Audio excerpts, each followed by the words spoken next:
பரங்குன்றம் அழகிய முருகா தீராவினைகள் தீர்த்திட வேண்டும்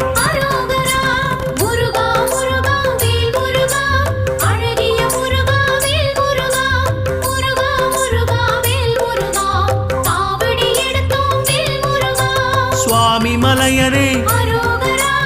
ஏரகத்திரைவா அப்பனுக்கு பாடம் சொன்ன ஆறுமுகவேலா